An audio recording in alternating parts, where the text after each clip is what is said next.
Why am I smiling, guys? I have seen the future. And the future is XRP. Let's get into the video. Before I talk about XRP, let's talk about the general market and how things are starting to look up. I know it doesn't seem like it to most of you, but things are starting to look up. Bitcoin at 60, that'll be a disaster, at 86,500 each, which is looking good. It was a little bit lower earlier on. It even hit 87 this morning, I think, 1,000. Fear greed index reversed, about 12, which isn't it funny how, like, on the way down we thought that would be a disaster if it ever dropped under 15 or whatever, and now that we've seen 8, 9, 12 looks good. That's like a 25% bump in sentiments, and that's going to be the same thing when the prices start to go up as well. We're going to see massive green candles, 25%, 40%, because the price is so low now. It's easy to get those percentages, which is why people who know the intelligent money, as people call them in this industry, are the ones that get in when there's blood on the streets. Not financial advice. Do your own research. This is for entertainment purposes only. I'm a dude with a phone walking around in grey London. Yep, the weather has turned on us again and it's freezing cold. So I'm going to try and make this as short as possible. First of all, general markets. Sentiments improving slightly. I think do you guys think, guys, that Jerome Powell has too much power? I think President Trump definitely thinks that. He's been sort of threatening to fire him. Whether or not he has the actual power to do that, that's a different thing altogether, but he has made it clear that he doesn't like him, and he thinks that he should just cut rates already, which is kind of what somebody came out and said. A governor within president within the Fed. This is the thing, the power of Jerome, that all he has to do is give a speech or make a comment, and trillions of dollars get wiped off of the economy. I feel like this is too much power for one person to wield. I think that there should be more like a council of people who make these decisions, not just one chairman who's effectively unelected, to have this much power in the economy, especially when, the whole system is a fraud anyway. You know what I mean? Sorry if I keep looking around, because I'm crossing multiple roads. I am walking along a pretty major road. Believe it or not, I've got this wireless thing. Can you see how invisible that is? That's why you can hear me, even though, it's incredibly noisy. Link in description, affiliate link, if you're interested in getting it. I know some of you guys are yourselves content creators or, TikTokers or whatnot. Some billionaire almost hit me with his car just now. Anyway, what was I saying? Yeah, so that's too much power, I think, for some person to hold. And, but it is what it is.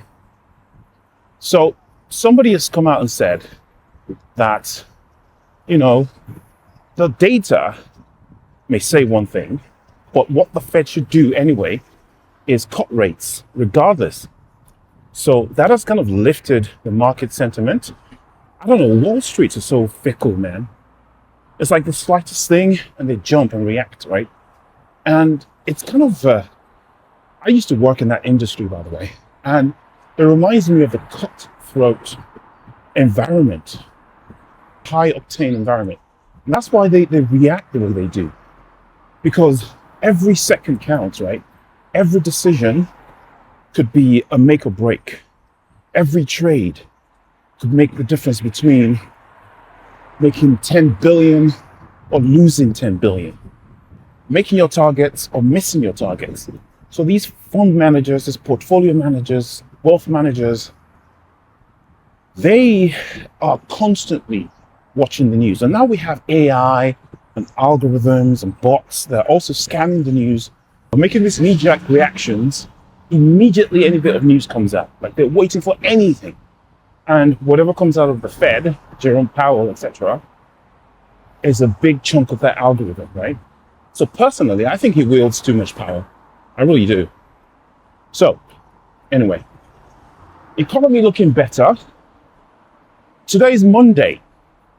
Shout out to XRP. Here comes the XRP part, right? Now we have two big ETFs launching today, Grayscale and Franklin Templeton. Now we've talked about Franklin Templeton before, but today is actually the day that they launch. They haven't actually launched it. Let me just run past the puddle before I get splashed. So action today. Anyway, so Franklin Templeton is actually just trading today. So we're expecting big inflows into XRP today, which is why I have this smile on my face. Not because I think that XRP is going to moon today, but because it demonstrates what the inevitable future of this token is. I know, it's still coupled to Bitcoin and it's still following the stock market, whatever the stock markets are doing, it's doing. But today's inflows will demonstrate, when it does happen, that XRP needs to be removed from the stash to fulfill these ETFs, right? And at the moment, because there's still so much XRP in the system, they're able to do their OTC trades, in-kind swaps, whale, sales or whatever. But it's only a matter of time, because now we have the deep, deep pockets that are going to take XRP off the market. And at the same time, this same XRP is going to be the one that is bridging all the other currencies trying to do the same thing. And the stablecoin revolution that we're about to see, by the way, there is a stablecoin revolution coming. There's coming a time where currencies of the world would all be in digital form. All of them, with no exceptions. So when this happens, all of these currencies of the world need to be bridged together. I'm not saying XRP is going to be the only thing to do this.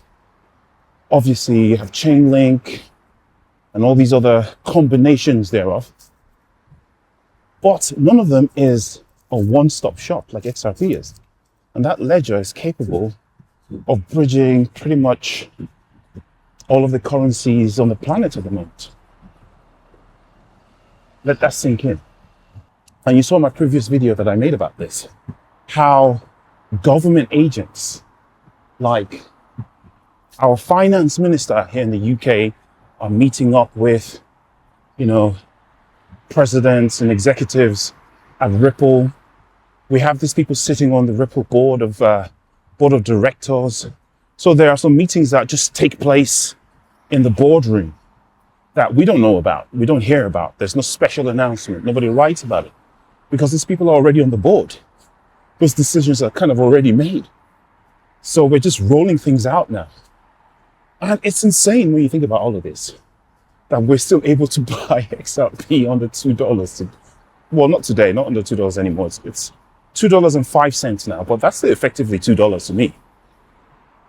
Boy, did I go in hard. But again, that's not financial advice. It's up to you to do whatever you want. Do your own research. So yeah, I'm a little bit happy today. Even though it's freezing cold, it was miserable. I'm not miserable. I hope you're not either. If you're an XRP holder, you should be happy. Peace.